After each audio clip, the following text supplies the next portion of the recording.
So Ken, let's start at the very beginning. What first drew you to sports writing?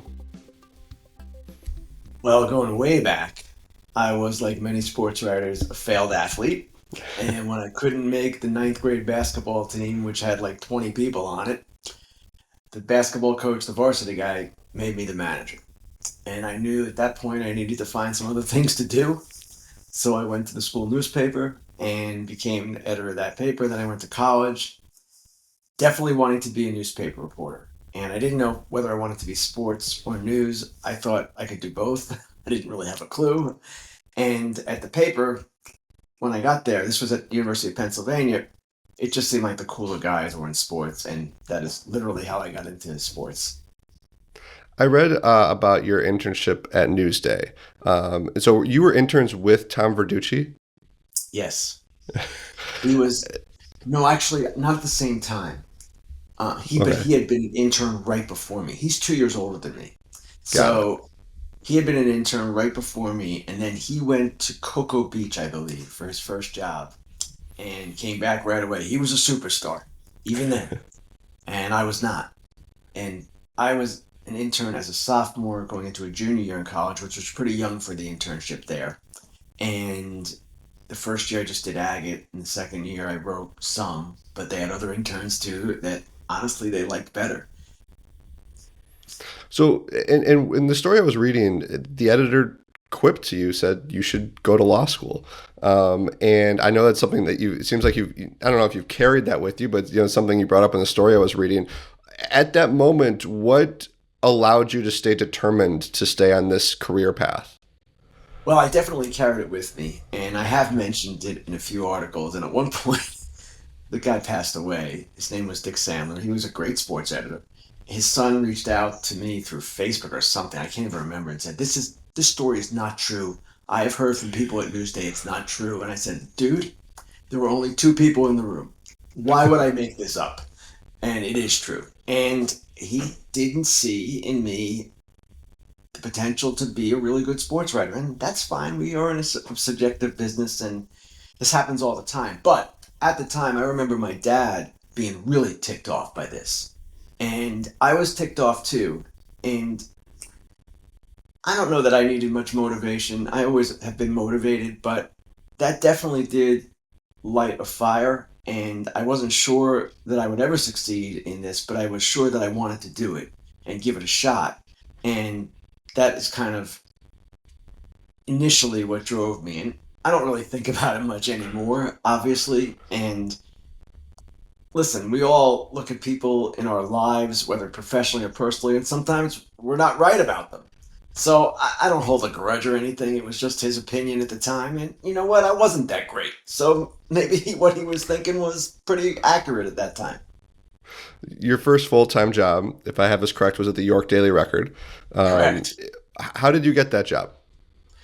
So I really got it through a college friend of mine, John Delapina, who is now, I believe, Senior Executive Vice President for Media Relations for the NHL. He went into newspapers for a while, but then he went to the NHL.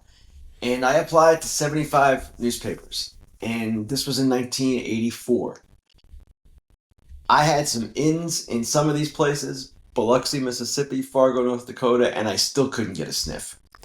I got an interview in Lansdowne, Pennsylvania, and the guy there said, "You're good enough to be here, but you're too good to be here because you'll leave right away. We're not hiring you." So I'm sitting there with nothing, and my friend John convinced the people in New York to hire me, and I went there right out of school. I don't know that it was a day after graduation when I started. In fact, they wanted me to start before graduation, and John said he's not doing that. He's coming. He was only a year older than me, but he's telling them, no, he's not doing that. And that's how that job came about. So thankfully, newspapers.com, all of your stories from the York Daily Record still exist. Oh, And my God.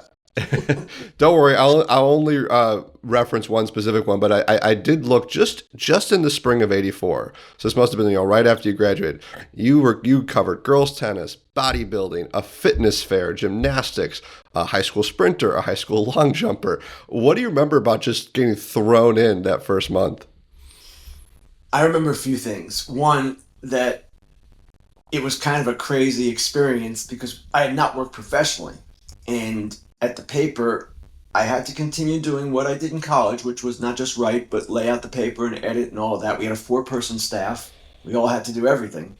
And we had a huge sports section. It was maybe 10 pages a day that we had to fill. We fill it mostly with AP stuff, but you still had to lay it out and fill it, and we were always blowing deadline. And the guys who worked in the composing room were local people from York, and they were not too impressed with the college boys screwing their lives up every night. So that was a very vivid memory, and they were not wrong. We were blowing deadline every night. But the other thing I remember is there was one day where I went to cover, I believe, an American Legion baseball game. And I must have spelled 6 or 7 names wrong.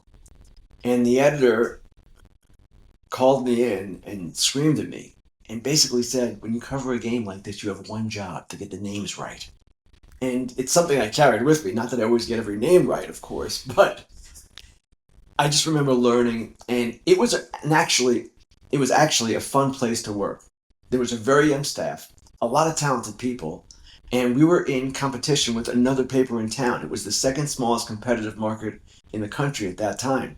And the other paper was called the York Dispatch. It had a Civil War type layout, no photos on the front page. It looked bizarre. It was kind of the older person's preference. We were more for the younger people, to generalize it. And it was a lot of fun working there. It was, because there was action. With that competition, there was a lot of action. Well, I don't know if this was your first professional baseball byline, but at least the first one I pulled up. May 17th, 1984, headline: pitching a question mark in Suburban Red Lion baseball playoff game. And it's funny because, Ken, we are talking on the day the playoffs begin, and it's amazing to think you're writing about this high school game. You're going to be obviously there for the playoffs and World Series.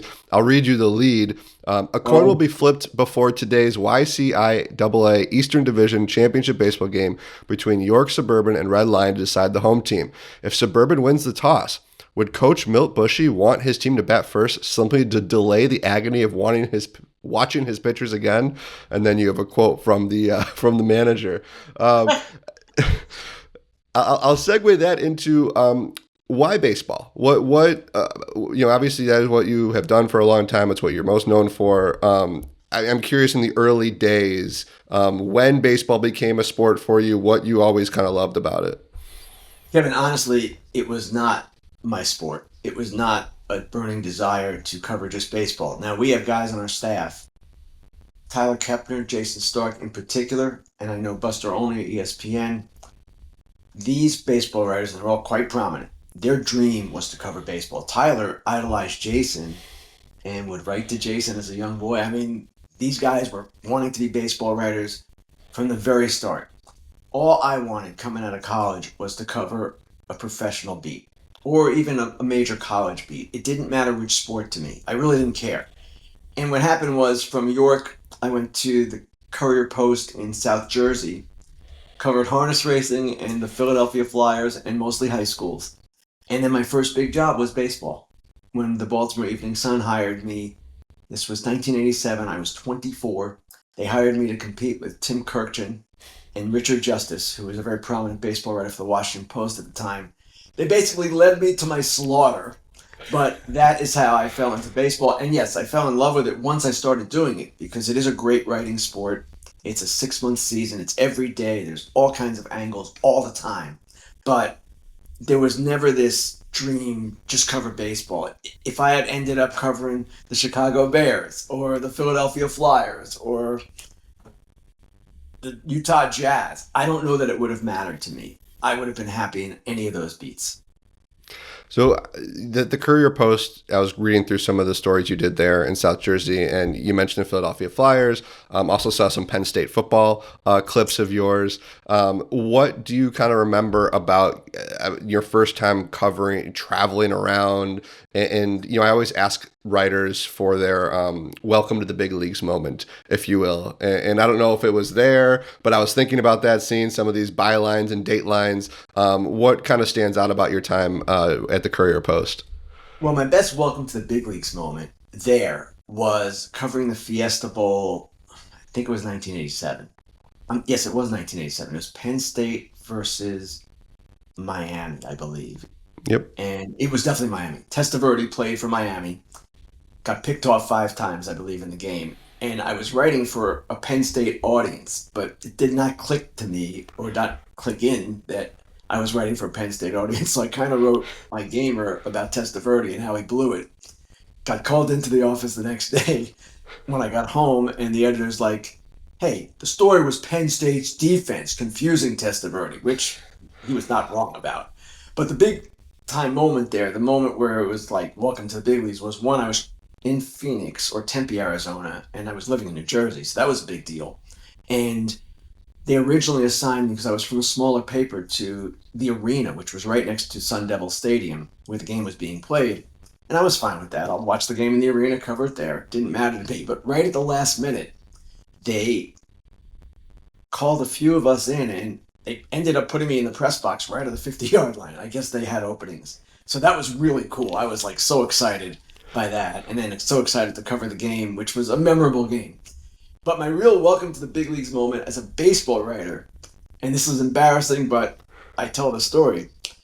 My first trip to the West Coast from Baltimore, and I had been hired in March of that year. I had been hired right in the middle of spring training, so I had to go get on a plane, go to Miami, which is where the Orioles trained at the time, and was just thrown right into the fire. And then this first West Coast trip, we go to Anaheim, and we landed LAX, or I landed LAX, I'm all alone. And I don't know where Anaheim is. So I get in a cab, and I say, I'd like to go to wherever a hotel was in Anaheim. And the fare at the time was like $80. Now you might not think that's that expensive, but then it was like $300 today or $400 today. And I didn't know really what I should have done. What I should have done was rent a car, of course, but I didn't know anything. And it was so overwhelming to me, actually, the whole circumstance of covering this team of big time players, Eddie Murray, Cal Ripken, and traveling for the first time, all of these things. And I always tell our younger writers, and we have some writers who are as young as I was then, they are so much more mature than I was. They are so much more savvy than I was. It's striking to me how green I was compared to them. They come out now, they're just nice and polished, and they're ready to go. I was not. I was not a mess, but I just didn't know what I was doing. How did you get that job at the Baltimore Sun? So I was covering harness racing in South Jersey, and the guy who was working and covering harness racing for the Philadelphia Daily News, their horse racing writer and college hoops writer, was a guy named Dick Girardi. And he kind of took me under his wing when we were covering harness racing, and his best friend was the sports editor of the Baltimore Evening Sun. And he recommended me to this man whose name is Jack Gibbons, but I'm still friendly with him to this day. And I went to Baltimore to be interviewed by Jack Gibbons and the managing editor, who is now passed. His name was Jack Lemmon, like the actor.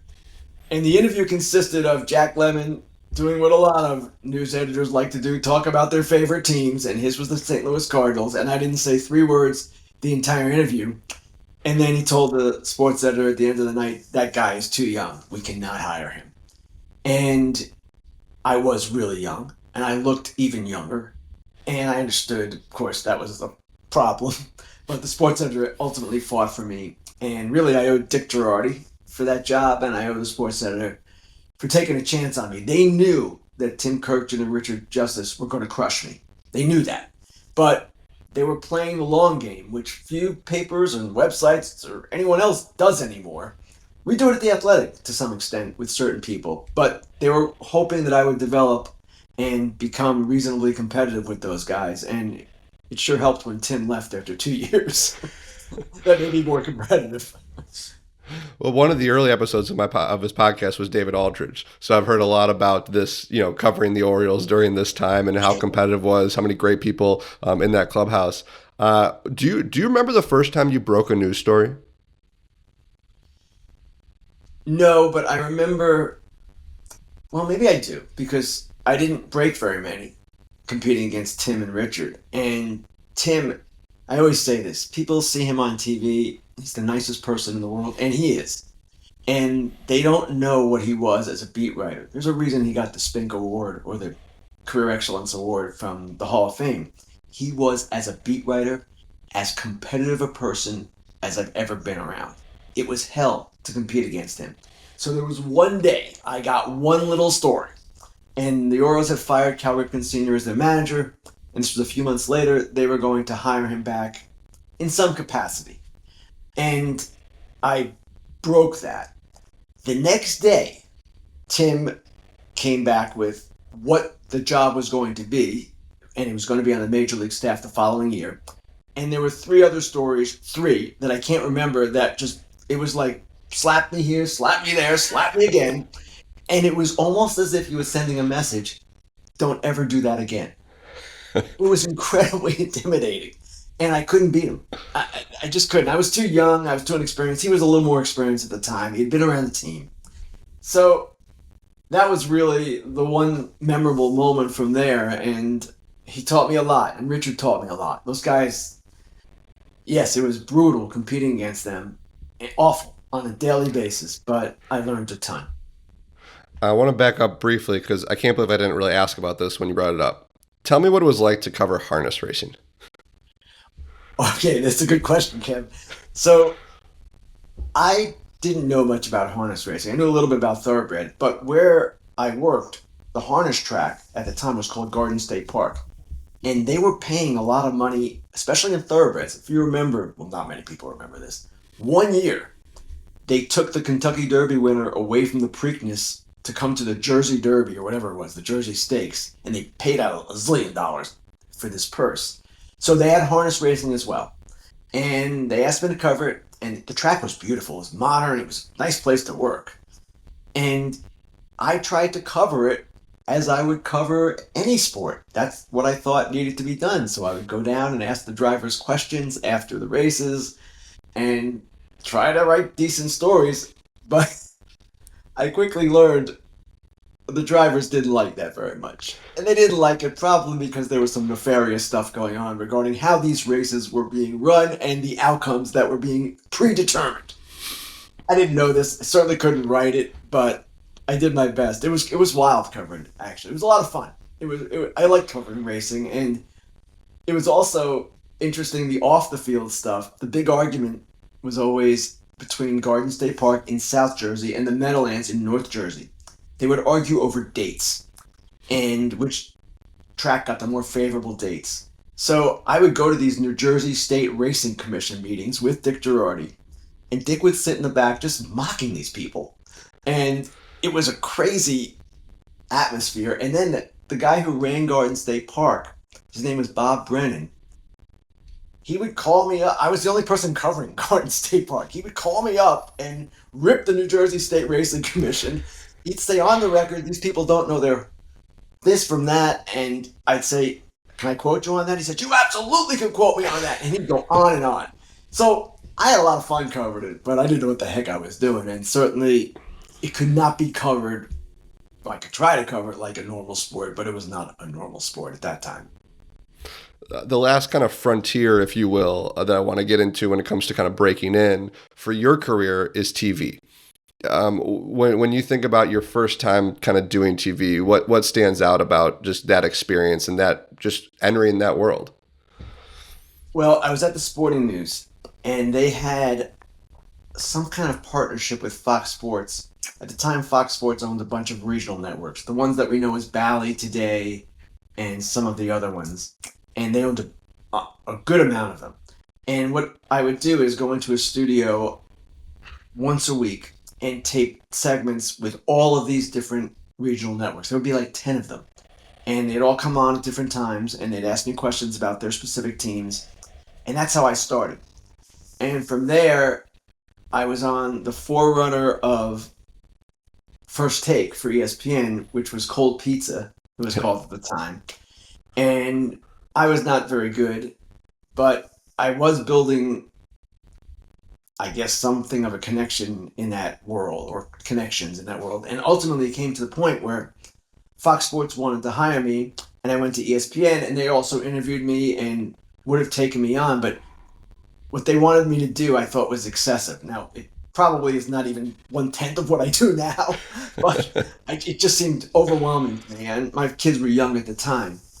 So Fox seemed to be more reasonable, and there was the possibility that I would be on the Game of the Week. It was not guaranteed at the time at all, but they said they would try it, and that was Joe Buck and Tim McCarver. They had never had an actual print reporter in that role before, but when I came on to work for the website, foxsports.com, they agreed, we'll take a look at it. And they did, and it took me a long time. I can't ever say I would never say I've mastered this, but it took me a long time even to get reasonable at it. And there were some ups and downs, to say the least, but that's how it all started. And I'm really grateful for a couple of things with this. One, that Fox was willing to even take the chance, but mostly to Joe and Tim, because a field reporter invariably cuts into their time. Now, there's not a lot of time that I cut into. I'm on for maybe 3 minutes a game, but that's 3 minutes that they can be talking. And they embraced me, and they fought for me, and Tim really was a guy that I was worried about because I knew he was a tough guy, and he was, but he was also great at his job, and he encouraged me and was really good to me, and Joe the same. Joe could not have been better. So those guys kind of nursed me along, and it all worked out all these years later, and I never imagined it would last as long as it has, and I'm grateful for that too. As we wrap things up here, Ken, I always ask about the through line. So if you look back to Ken Rosenthal at York and in South Jersey, and then as you got started in Baltimore, the things that you learned, that you honed, the skills that were so important then, what still matters today in all the work that you do here in 2025? It all starts with reporting, and it always will. And that's true for TV, and it's true for print. It doesn't matter. Even when I'm going on foul territory and talking, it stems from my knowledge that I built from talking to people and reporting and researching and all of that. And the one cool thing that I've learned over the years is that all this stuff that I do kind of works hand in hand. What I do for TV can be useful in print and vice versa. So again, it all starts with reporting. And I remember being at the Sporting News, and they had a big banner in the building in St. Louis that said, "Tell me something I don't know." And I thought it was kind of obnoxious, actually, but it's true. It's what we do, and that's what you try to do all the time. And sometimes you do it, sometimes you don't. And it doesn't have to be a news story. It can be a column. You make people think a little differently. It can be a television appearance where you give out a piece of information or an anecdote that maybe people have not been aware of. And that's the central part of all of this. That's the main thing that, yes, goes through all of that. I'm sure you kind of mentioned it earlier, but I'm sure you talked to a lot of young people who are trying to break into this business, and it's a lot different, right? The old track of working covering high school sports at a local newspaper and then moving up, that's still there. Fortunately, it's still there. We're holding on to it as long as we can. But in some ways, there might be quicker paths through content creation, what have you. I think a lot of people probably look at you, Ken, and say that's a dream job and would love to do it. And you would be the first to tell them how much work it takes and how long it takes to just get there. But what is kind of the ultimate advice you give to young people who are trying to break into this business? Well, Kevin, it's such a tricky question now because, as you mentioned, the path I took is still there, but it's barely there. And if I was going out of college today, I don't know if I would get a job in New York. And if I did, I don't know if I would get out. That's the problem. So when young people approach me, it is difficult. And what I say to them is, listen, just keep your options open, be willing to do anything, go anywhere. And it goes back to that Newsday thing where that editor told me to go to law school. I will never, ever, ever tell someone not to pursue their dream. That's, in my opinion, not a nice thing to do. Now, that said, I always advise people as well, if you want to do this, you got to have your eyes wide open, and you got to be ready to be humbled. You have to be ready to be moving people or moving places that you might not want to move. And you have to be aware also that it might not work out because it's so hard. I thought it was hard then, and it was. It seems to me it's so much harder now to establish yourself. And The Athletic, I think, has done a good job, really, fostering young people and bringing them along and creating opportunities for young people. But that's one outlet. Not many outlets do that anymore. So it is really difficult, but there are a lot of creative people out there too. And I'll give you an example. There's a guy in San Diego, his name's Sam Levitt. He was in the minor leagues for a few years, and now he's the Padres pre and post game television reporter. He also does interviews for the radio. I'm not exactly sure. I should be, but I'm not. But he also has established a presence on TikTok, and that has elevated his profile. And I'm not saying that's the necessary thing to do, but he was thinking. He had other ideas besides the path that I followed, the traditional path. And there are many non-traditional paths now. So I would just encourage young people to be as creative as possible. And you got to work hard, obviously. We all know that. But it is difficult. I will never discourage anyone, but I'm not going to sit here and paint a rosy picture either, because it's frankly not that rosy in many ways. Yeah. Ken, as I said, as we're recording this, the playoffs are about to begin. When this episode airs, the playoffs will be well underway. So I'm not going to put you on the spot for anything, because I don't want you to say that the Cubs are going to win the World Series, and by the time this airs, they're already out of the playoffs. But if you look back at the regular season, as we end the pod, what was maybe your favorite storyline? What was kind of your favorite thing that, whether it was a player or team, just kind of your favorite thing to just follow along with this season? Wow, that's a tough question. First of all, you can ask me for my pick, but I'm always wrong, so it's pointless. And at the end of my story today, previewing the postseason, I said, "Listen, I picked Texas and Atlanta, so why even bother? What are we doing here?" So, favorite storyline, it's going to be recency bias, I know, but what the Cleveland Guardians did in coming back from 15 and a half games, and the way they clinched, it was on Fox Saturday. We were there, a hit by pitch, bases loaded, walk off. It just summed up the whole thing. That was certainly one of my favorite storylines. And also, Cal Raleigh. I don't know how anyone can say that wasn't a favorite storyline. Whether he wins MVP or not, that is in the eye of the beholder. But the fact that a catcher hit 60 home runs, the fact that a switch hitter hit 60 home runs, things that had never been done before, and did it for a franchise that has never been to the World Series, it was really cool. And that was definitely a fun thing. And the whole Judge Raleigh argument is a fun storyline. I know people are very passionate about it, and they should be. But my position has been on that. There's no wrong choice. And I'm actually glad I don't have a vote, because then I would have to make a choice. And to me, it's almost apples and oranges, both great. Yeah, it was a nice thing this year to be, I'm living in Central Time and be like midnight, and I check my phone, like, yep, another home run for Cal Raleigh. It was a really cool thing to follow. Well, Ken, this has been a thrill. It's an honor to have you as a colleague at the Athletic. It's been great to have you here with us and read your stories. And everyone should obviously go check out what Ken does for us at the Athletic, see him on Foul Territory, and check out his work in the postseason on Fox. So, Ken, thank you for telling us how you broke in. Kevin, thanks so much. Appreciate it.